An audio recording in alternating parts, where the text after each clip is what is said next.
ito ay rated SPG. Striktong patnubay at gabay ng magulang ang kailangan. Maaaring may masiselang tema, lengguwahe, karahasan, sexual, horror o droga na hindi angkop sa mga bata.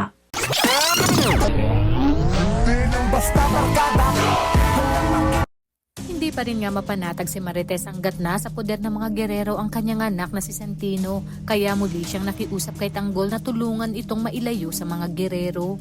Siniguro naman ni Tanggol na gagawin niya ang lahat para maitakas si Santino at subukan lang daw umanong galawin ng mga ito si Santino. Dahil babalatan niya ng buhay ang mga ito, dahil dito ay nagpresenta si Ramon na sumugod na sa bahay ng mga gerero para mailigtas si Santino at siguraduhing mapapanagot ang sino mang gumalaw sa kapatid niya. Habang si Miguelito naman ay inutusan na si Jason na siguraduhin umanong papasok araw-araw si Ponggay bilang kanyang head security. Halata sa tono ng pananalita ni Miguelito na may binabalak na naman siyang masama kay Ponggay. Bilang banda, papaalis na si Ponggay nang bigla siyang hinabol ni Dimples. Tinanong nito kung saan nakatira si Tanggol. Dito napaisip si Ponggay at tinanong si Dimples kung bakit nito gustong malaman kung saan ang hideout ni Tanggol. Iginiit naman ni Dimples na gusto niya lang umanong ipakita kay Tanggol kung ano pang kailangan sa buhay nito. Dito na napansin ni Ponggay na parang may gusto si Dimples kay Tanggol at hindi na nga siya makapaniwala sa kanyang mga narinig.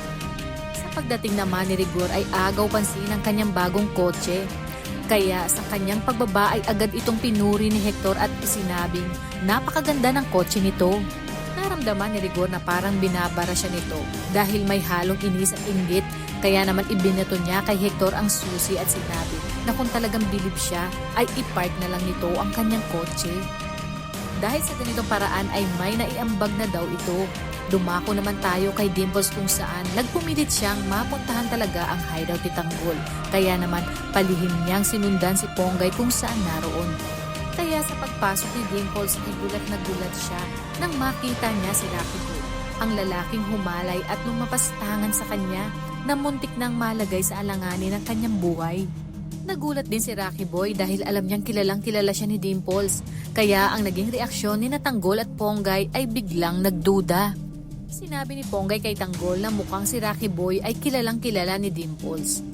Paaminin niya ito ngunit bigla na lang itong paalis na tila babalisa kaya lalong nagduda si Ponggay. Kaya naman kapamilya, kung bago ka pa lang sa akin channel ay mag-subscribe ka na at i-click mo na rin ang bell icon para updated ka. Maraming salamat sa inyong panonood. Hanggang sa muli, salamat!